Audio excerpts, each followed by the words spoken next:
Thank you for joining me today as we talk about replacing risk with health as people transition amid COVID.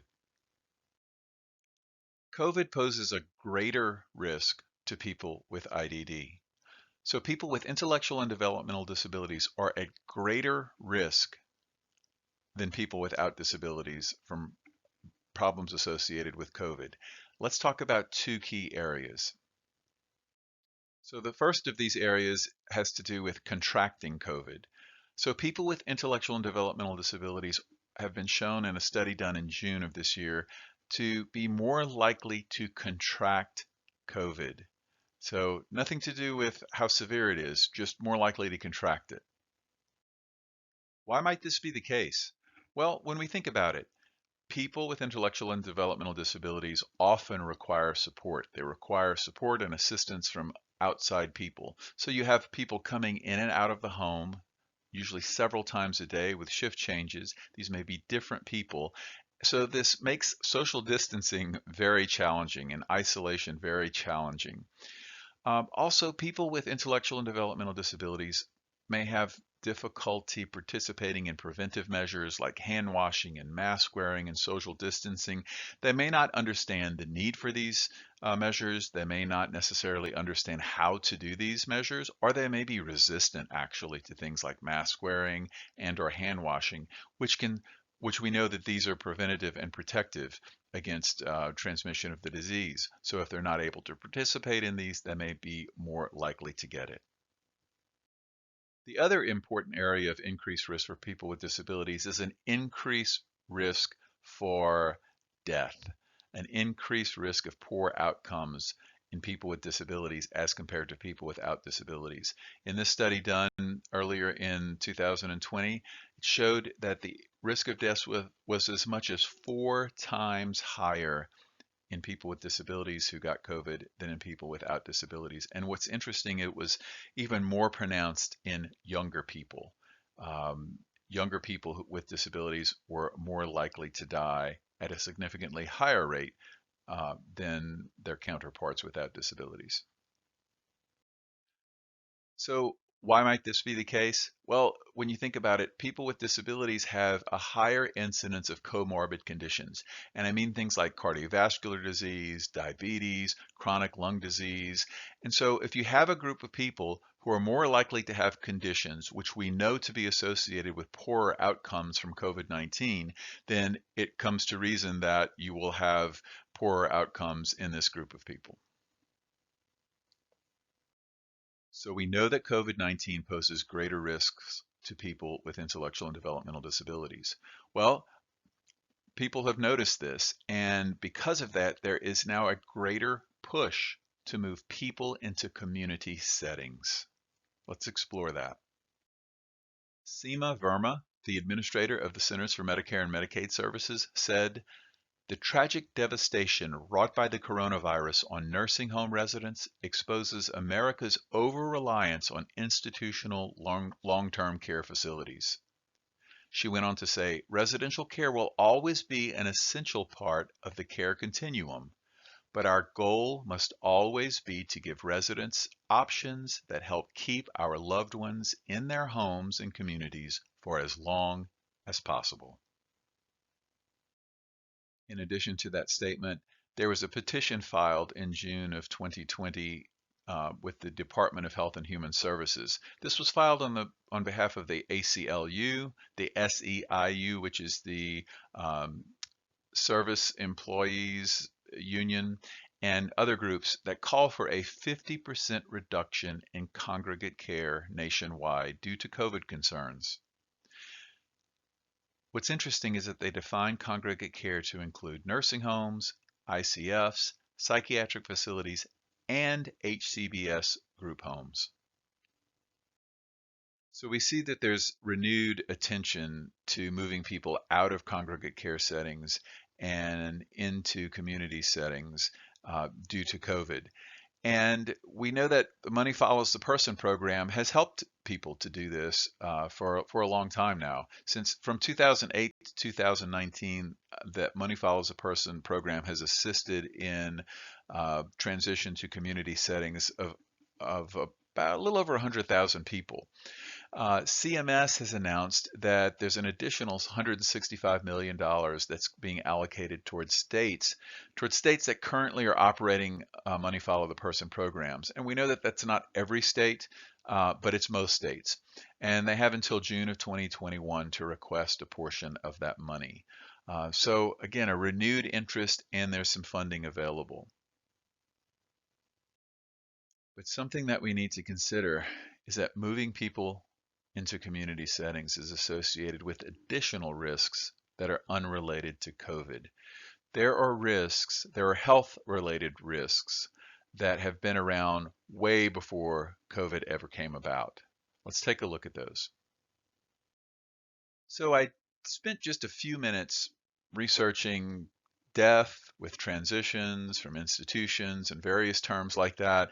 And it was very easy to find numerous quotes in a number of articles on the internet related to issues, health-related issues when people were transitioning or after transitioning. Now, these quotes were tied with various state reports, which I left off, but let's take a look at these. A dramatic increase in death after people leave institutions, nearly double. An increase in mortality rates by comparison with those who stayed behind. 47% increase in risk-adjusted mortality over that expected in institutions. 47 persons considered to be medically fragile who were transferred from a developmental center in 2009 as a result of a DOJ settlement. 20 or 43% of them subsequently died. Delays in doctor-recommended treatments. This was seen in a number of areas and reports after transitioning. Numerous instances of inadequate dental care were noted as well. You know, Margaret Huss said it very well. An increased risk of death should not be the unintended consequences of the worthy goal of community integration. And in talking about health-related risks and moving people to community settings, here's something that I'm going to add. One of the greatest risks to health and wellness when transitioning is the loss of people who can recognize health destabilization and act on it early. I'm going to tell you more about what I mean by that shortly. And even after people have moved into community settings, many of these risks are still prevalent. They're still out there. It's not just the transitioning process, it's the needed supports that may not be there in terms of health recognition and health destabilization. I am Craig Escudé, and I'm your presenter today. I am a family physician, board-certified fellow of the American Academy of Family Physicians and of the American Academy of Developmental Medicine. I've practiced clinically in the field of healthcare for people with serious mental illnesses and intellectual and developmental disabilities for over 20 years. I was the medical director of Hudspeth Regional Center in Mississippi for most of that time, and I retired from that position in 2018. While there, I founded a program to provide education, training, and clinical support to community-based healthcare providers as they began to see more people with disabilities as they moved out of congregate care settings. Currently, I'm the president of Health Risk Screening and the author of Clinical Pearls in IDD Healthcare and the curriculum in IDD Healthcare. I want to revisit this statement. One of the greatest risks to health and wellness when transitioning is the loss of people who can recognize health destabilization and act early on it. When people transition, they lose support staff who know them well. We all know that people with intellectual and developmental disabilities oftentimes communicate in different ways than ways that we're all used to. They may not be able to verbally communicate that they're feeling pain, that they're in discomfort, that they are nauseated, that they have a headache, and they may communicate these things in behavioral ways by acting out or hitting themselves or self-abusive behavior or aggression towards others. And if we don't understand their language, if we don't know those things, if we don't understand these types of things as support staff, we may miss them. People also lose clinicians who know them. If we think about residential facilities, many of them, just like the one where I was the doctor there. We had our own nurses, and so the staff have support staff that know them, and they have healthcare providers who know them, and they learn the little nuances of their behavior and what certain things mean, and they can pick up on things earlier. They also lose familiar healthcare support system. They lose the whole network. It may be the people that they're referred to, and of course this would be worse if they move from a facility into a community setting that's in a different area. They may have a whole group of hospitals or subspecialty healthcare providers that will be doing them. So basically, they lose the network of people who know them well, and they have to rely on new supporters. And those supporters may not know them or their language. And as equally as important, new healthcare providers as well. And what's very unfortunate is that most healthcare providers have not received training and have very little experience in providing healthcare for people with intellectual and developmental disabilities. I can speak to that from firsthand experience. When I first started in this field, I can say I didn't know jack about providing healthcare for people with disabilities. I knew how to treat aspiration pneumonia. I knew how to, treat bowel obstructions and dehydration and all of that. But what I did know was how much more prevalent it was, how it presents differently, how there are different risks associated with these conditions or developing these conditions. Those are the things that most of us are not taught in this field, whether it's physicians, dentists, nurses, nurse practitioners, including other supporters of people with disabilities. I learned things the hard way, and I relied heavily, and I'm so thankful for the nurses and the support staff that were there that taught me so much along the way. That really kept me out of trouble and kept the people that I was responsible for in better health. And that's the way that most of us learn things. That is the way that many people who work in this field learn things. They learn them at larger institutional settings. Expertise was built at institutions. So people who became proficient in understanding the health needs of people with disabilities and other support needs of people with disabilities often learned these skills at larger institutions because that's where you could get the training, you could get the experience. You had people there that could teach you these things.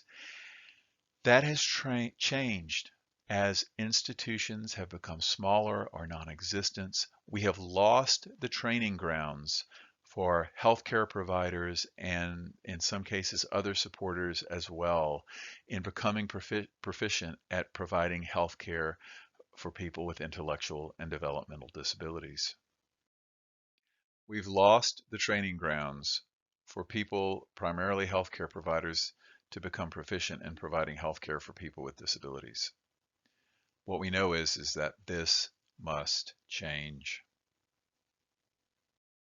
So administrators, healthcare providers, others who work in this field must find ways to take these greater risks that are associated with COVID, greater risk of death in people with intellectual and developmental disabilities, these additional risks that have been present as people transition from larger facilities into smaller congregate settings, and the thing that I consider the greatest risk is people losing the support of those who know them well.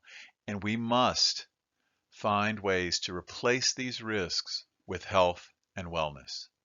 And that's what I'm going to spend the rest of the time during this presentation talking about. Some of the challenges that are presented as people transition is that people who support them don't recognize the early signs of health destabilization. We must be able to recognize early when things are going in the wrong direction. And it's more challenging in people with disabilities again, because they communicate differently. They may not be able to tell someone how they're feeling or what's going on, or they're having chills or their stomach hurts or whatever it is.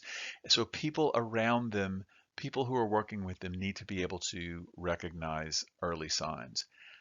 People must also know when to act. Maybe they recognize something, but they're not sure what to do. They're not sure when to do it. So that's another important component of this, another challenge.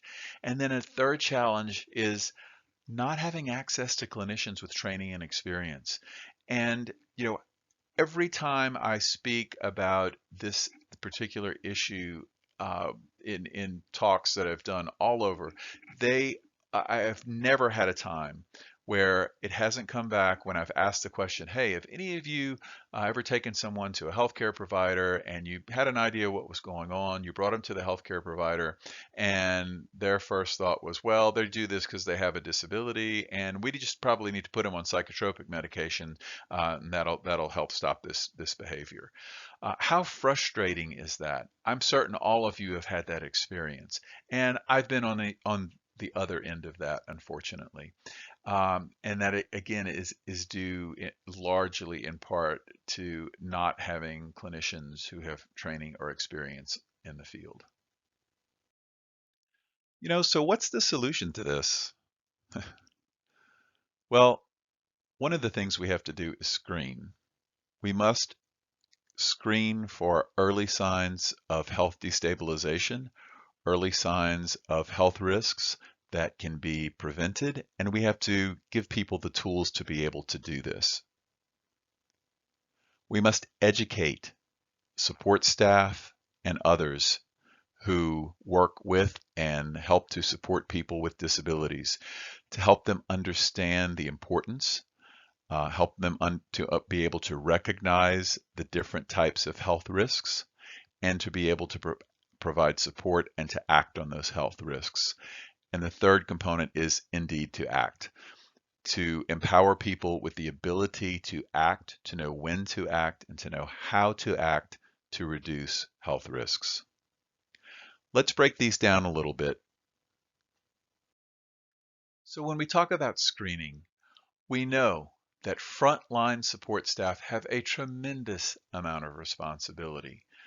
They're responsible for helping people with activities of daily living, for transportation, for getting to work on time.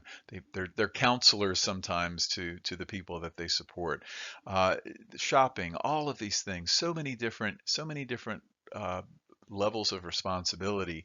And they also are responsible for recognizing early signs of health destabilization and acting upon it early. So, it's just overwhelming. It can easily be seen how overwhelming it is. But what can we do? What can administrators do? We can support the supporters. And how might we do this? How might we support them in doing their job better? Well, providing them with tools to help them identify which people are earlier or more at risk for health destabilization can certainly be of help to them. So I thought I would look for different things that might be out there in terms of risk screening. So I got on the web and searched for health risk IDD, health risk screening disabilities, health risk identification IDD, risk of death, health risk identification tool, screening for health risks IDD, risk reduction, health risk reduction, saving lives IDD, improving health IDD. And while a number of things popped up, there was only one tool, one usable tool that was meant to screen for health risks in people with disabilities that I could find. And that's the health risk screening tool. It is a web-based tool that is used to screen for health risks in people with intellectual and developmental disabilities. The tool's been well validated and has been shown in multiple studies that it is predictive of the risk of death in people with disabilities. It's designed to be used by direct support professionals.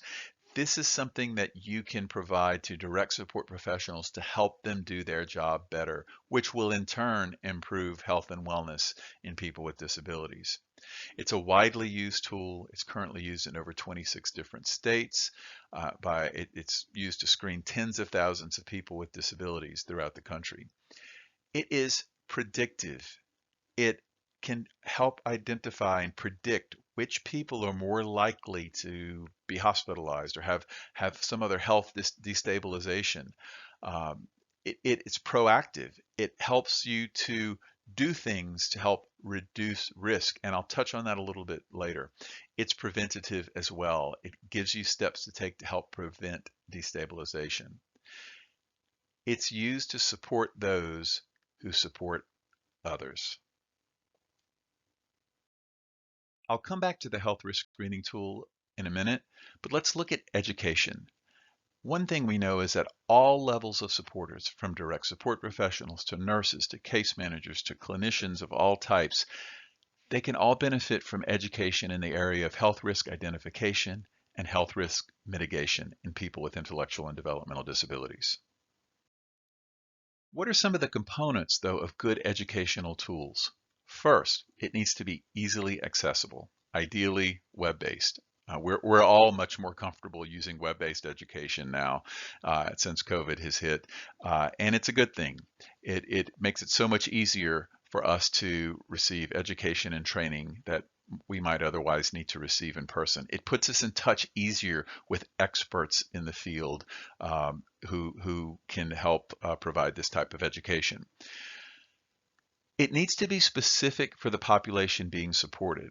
And what I mean by that is we don't want to just do general health education. We don't want to just train on general health risks like heart disease and colon cancer. And certainly these things are important. But what we're really looking for is we want education that's specific to health risks that are associated with people with intellectual and developmental disabilities. And we also want to train on risks that where we can actually really make an impact. So certainly the risks that are preventable, things that are preventable causes of death and other areas of risk, those are the things that training should really focus on.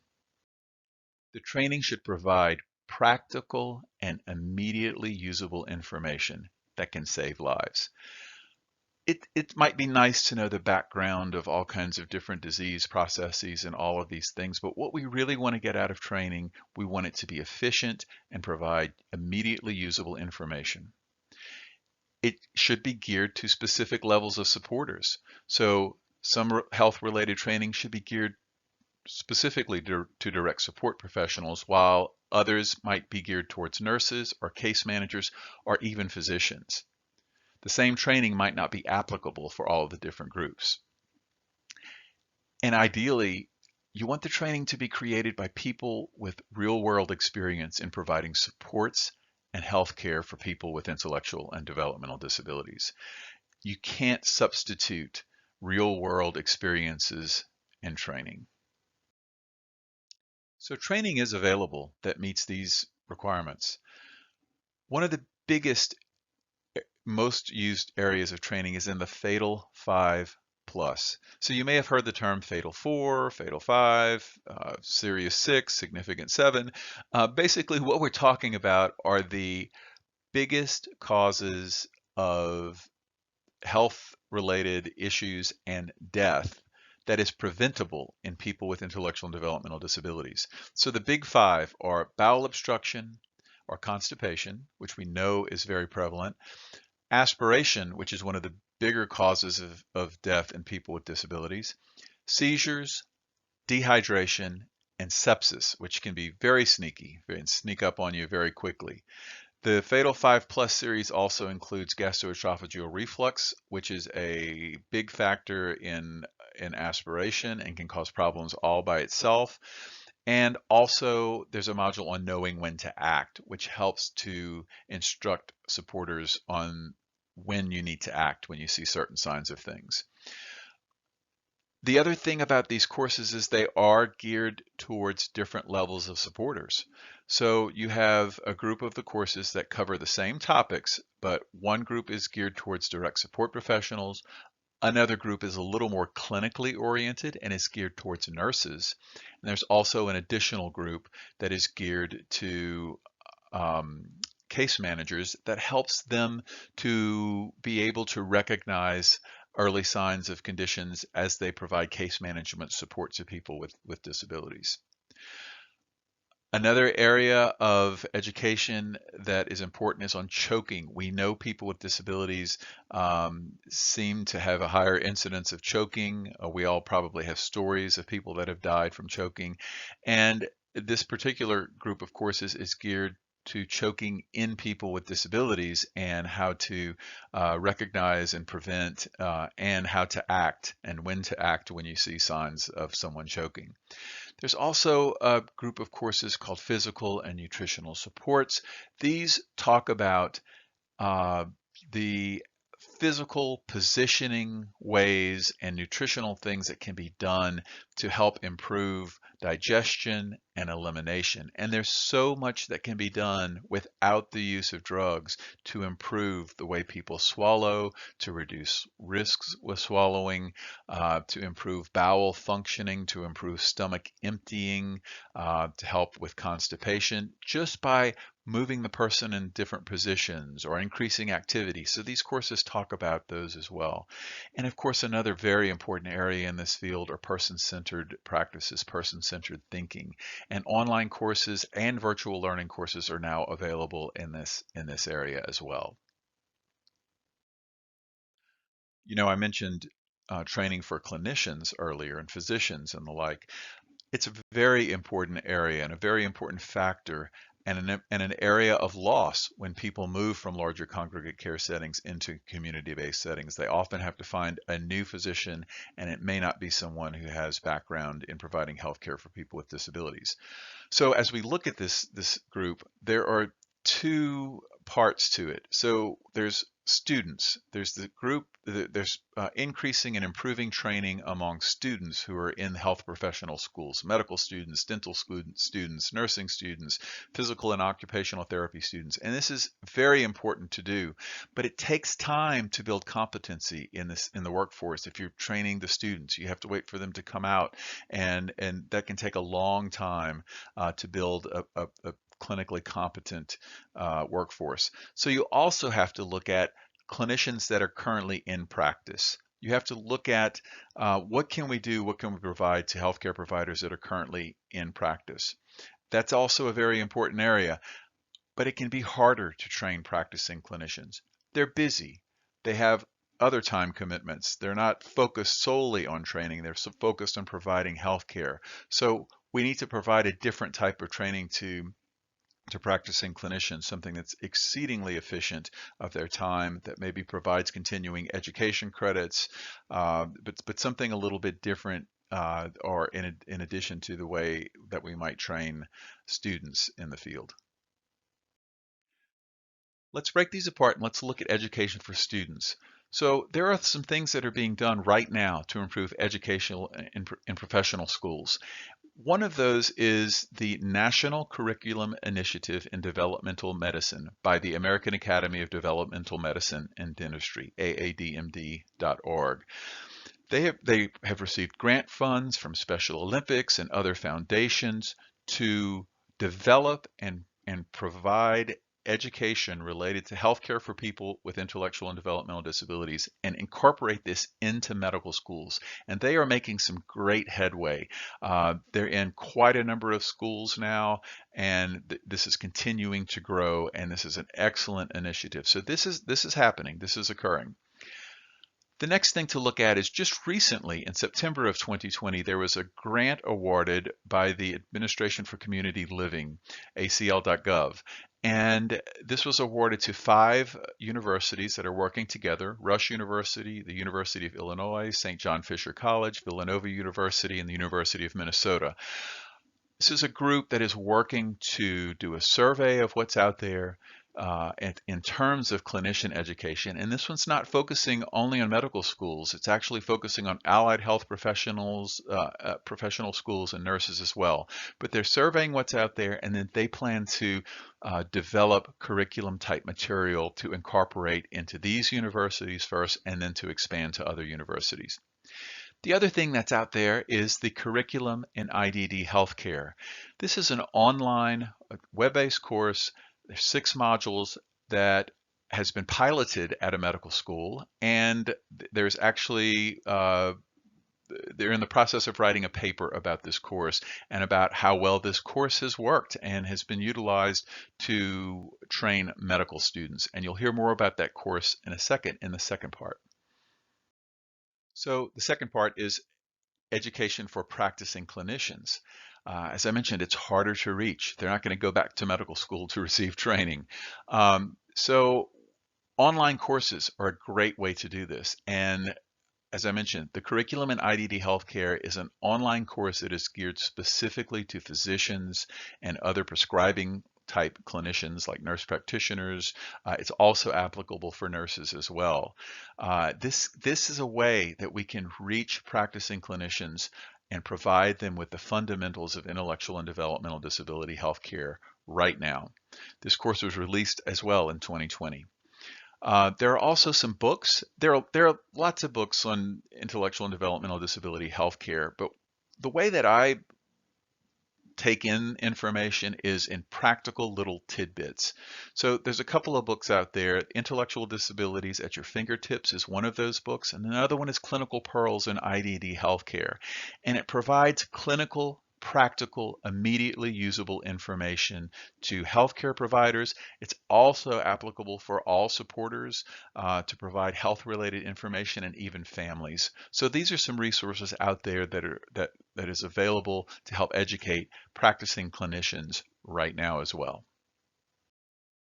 You heard me mention a couple of organizations already, and I want to tell you about some professional organizations that healthcare providers and supporters of people with disabilities need to at least be aware of and really should consider joining. One of those is DDNA, the Developmental Disabilities Nurses Association, and they're at ddna.org. They're an organization that provides training and certification specifically for nurses who work in the field of healthcare for people with intellectual and developmental disabilities. The American Academy of Developmental Medicine and Dentistry, AADMD.org, that I mentioned earlier. Again, this group focuses on physicians and dentists, as well as some allied health professionals, in improving healthcare and improving healthcare, improving education in the medical professionals of healthcare for people with intellectual and developmental disabilities. Another organization is NAQ, or the National Association of QIDPs. They are a great organization for people who work in that field and in that level. It's a great organization to be involved with. And another one is the National Association of Direct Support Professionals. Great organization that provides within its organization training for direct support professionals to help in career advancement and understanding at all levels. So I would encourage you to encourage people you know that fit into these areas to look into these organizations. So screening plus education equals action. Certainly improves the possibility of action. And we know that early action can equal lives that are saved. So putting energy, putting effort into utilizing an ability to screen for health risks that also provides support for people who support people with disabilities, giving them education, providing a better understanding of the health needs, the health risks for people at all levels, from direct support professionals to nurses to case managers to physicians and others, can save lives, can improve health and wellness. And it's not just about saving lives, it's about improving the quality of life. Think about it. When you can prevent preventable illnesses, that will certainly go a long way towards improving quality of life as well. So we talked about screening and education and action. So again, when we empower staff, when we give staff the ability to recognize health risks, they are better equipped to take action steps to mitigate those risks. And we need to support them by offering clear direction on how to replace risk with health. So coming back to the health risk screening tool again, I mentioned earlier that the HRST helps to identify specific areas of risk in people with intellectual and developmental disabilities related to preventable health issues. While it's nice to know risk, what the tool also does is it provides specific action steps to help mitigate those risks. What a great way to provide support in health risk identification and health risk mitigation to people who support people with intellectual and developmental disabilities. The tool provides these risks in these risk mitigation action steps in 3 different ways. One of them is in what we call service consideration. So it will provide direction on specific services that a person might need. For instance, sometimes people with intellectual and developmental disabilities put things in their mouth, eat things of non-nutritional value. We call this pica behavior. Well, this particular behavior can be associated with undiagnosed gastroesophageal reflux disease. And the tool knows this. There's logic built into this tool in a whole bunch of different ways that will help identify, okay, this person has this symptom, this symptom, this symptom. This could be related to this particular condition. And so then it will appoint the person to a particular service that they might need. So in this case, pica might be identified, as well as waking up at night, being agitated before mealtime or after mealtime. And the tool would say, nope, let's recommend that they consider an evaluation for gastroesophageal reflux disease. So that's a service consideration. Training considerations are a different type of consideration where it points to specific training that people who support people with disabilities should be aware of. For instance, let's say a person has been hospitalized with a bowel obstruction. Well, people who have a bowel obstruction are at much greater risk for being hospitalized or having complications, again, from constipation and other bowel obstructions. So it's really important to make sure that the staff who work with that person are trained on bowel obstructions. What do they look like? What does it look like in this specific person? What are the early signs and what to do? And so the tool will direct people on the types of training that they're needed. And then the third type of consideration are clinical considerations. Now, as I mentioned earlier, sometimes healthcare providers aren't necessarily aware of some of the specific fundamental issues of healthcare for people with disabilities. And so these are informational kind of clinical guidance type documents that can be taken with a person to a physician and given to the physician to help give them an orientation. For instance, let's say a person's acting out before meals and they're sent to the primary healthcare provider to be evaluated for gastroesophageal reflux. The healthcare provider might say something like, well, people with disabilities, act out at times, and if his behavior is too bad, maybe we need to put him on a psychotropic medication. Well, a clinical guidance on that, a clinical consideration that could be presented to the healthcare provider could tell them, well, this is actually one of the signs of undiagnosed gastroesophageal reflux disease. So these are included as well in action steps that can be taken with the health risk screening tool. Some might wonder, are we focusing too much on medical things? Is this a move back towards the medical model?